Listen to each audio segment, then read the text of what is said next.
Greetings, humans!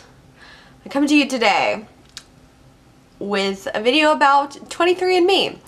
You may have seen a lot of people talk about 23andMe as sponsored videos. This is not a sponsored video, just to get that out of the way immediately. But when I was living in England, I had a little bit extra cash on my hands, and so I decided to do a DNA test. As a white American in particular, I don't have a lot of awareness of where my ancestors came from because there just isn't a lot of documentation and they came from all over the place. And I knew this, I knew that it was going to be a little bit widespread, but I mean, look at me. I'm pretty white. Like, I had a general idea of where my ancestors came from and I was pretty much right.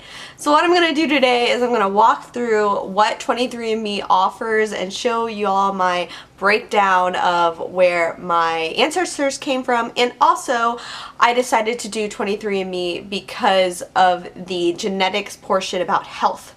So it breaks down some like things like the more likely you are to have freckles or have skin that gets red when you drink and stuff like that. If you know your own body, you know those answers, but it gives you like an actual statistical analysis. How 23andMe works, which I also think is how Ancestry works, which is the other like major DNA testing thing, is that they combine everyone's results that have sent in spit samples. So when you do the DNA test, you have to like spit into the tube up to this like one level. And I was like super sick when I did this, and actually when I spit into it there was a little bit of blood and I was like, oh my god, this is gonna ruin my test.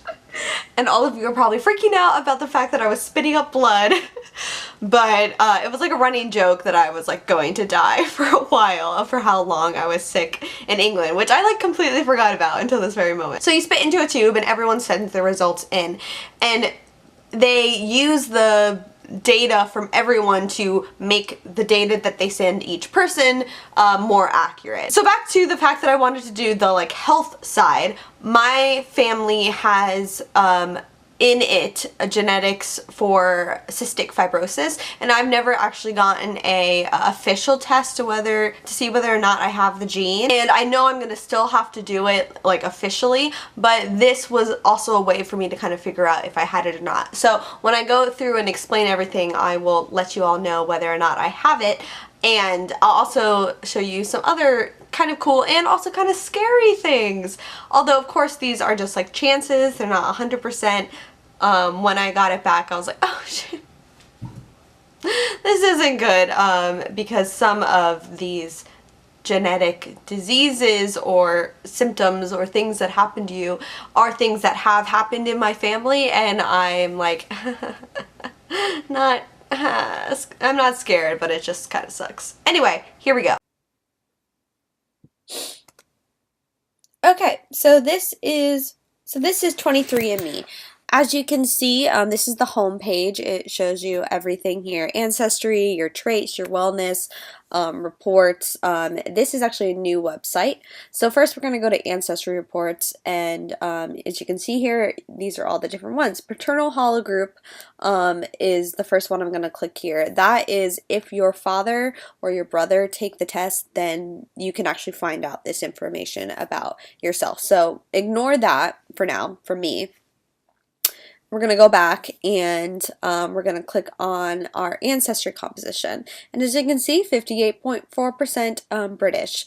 I am 99.5% European, and it breaks it down. So British Irish, 58.4, French and German, eventually when I get there, French and German 5.4, Scandinavian 3.9, and then broadly your Northwestern European, so they kind of group a little bit that they don't know together. And then for Southern European, I'm 0.9%, and I'm 0.1% Balkan and 0.8% broadly Southern European.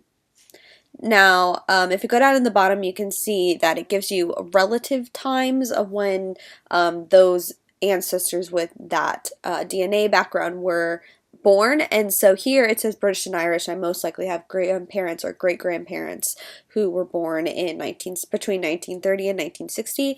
I don't think that's true. As far as I know, that's not true. that they were 100% British or Irish, but we're going to just go with it.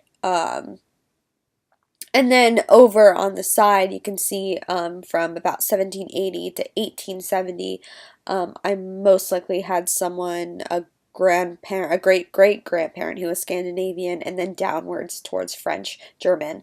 For the Native American one, we do know that I have an ancestor who married a Native American woman. We just don't know 100%, and this is obviously at least a little bit of an indicator about that. And then, of course, Balkan at the bottom. If I go to the East Asian and Native American, it says I'm 0.5% Native American. So there's that. I think that's probably pretty common for people in the United States, but I'm not 100% sure. And then they have an unassigned group, and they've tested 31 populations for that information. So we're back at the home page here. It says I have 100 or 1,175 DNA relatives, and then my maternal haplogroup.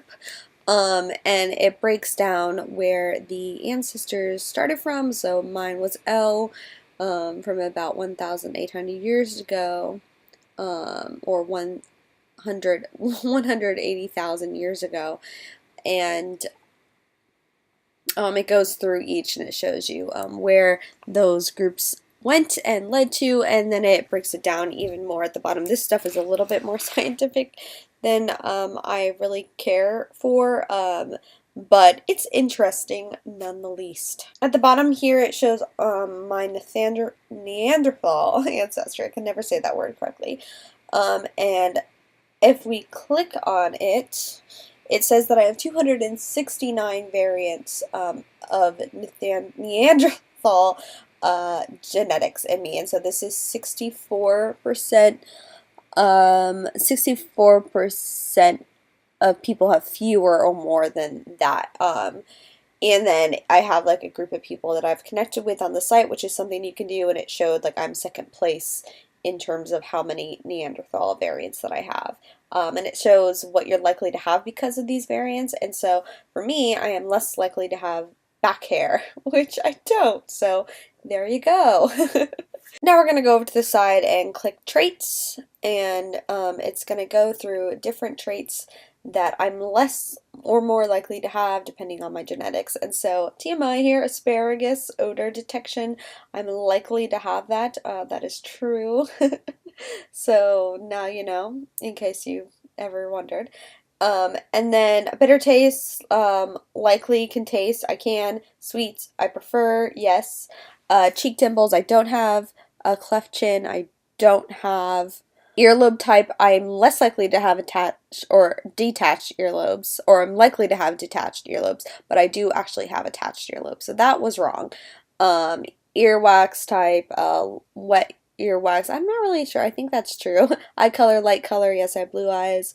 Finger length ratio, my ring finger is about equal to my pointer finger. So I don't know about that one. Freckles, I do have a lot of freckles, so that's true. Hair curliness, my hair is quite wavy. Dark or lighter hair, I do have lighter hair. Newborn hair amount, I don't really know what that's true or not. Don't know what the phonic sneeze reflex is. I don't have red hair, but I do have like pigments of it. I have light skin.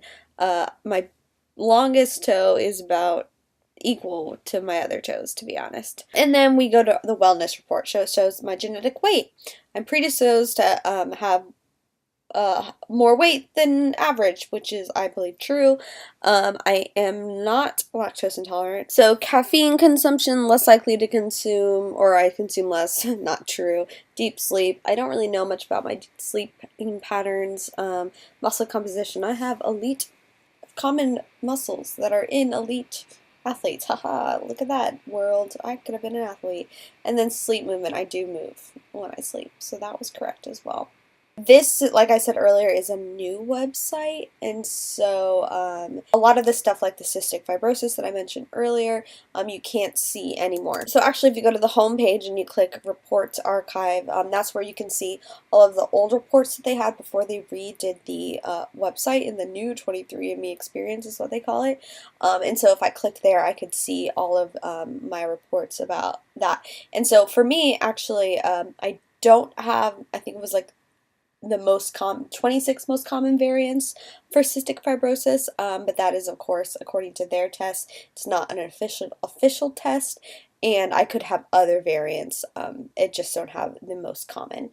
And so that's it. That was 23andMe. And that was 23andMe. If you have any questions about the process, how much it costs, all of that, it's going to cost different whether or not you do it in the UK or in the US, and depending on the time of year, because they do have some good discounts out there. You can always check that out on the website. I'm going to leave the website below, and that is it. I hope you all enjoyed seeing where my ancestors come from. It was so hard to tell, wasn't it? I'm white. That's pretty much it.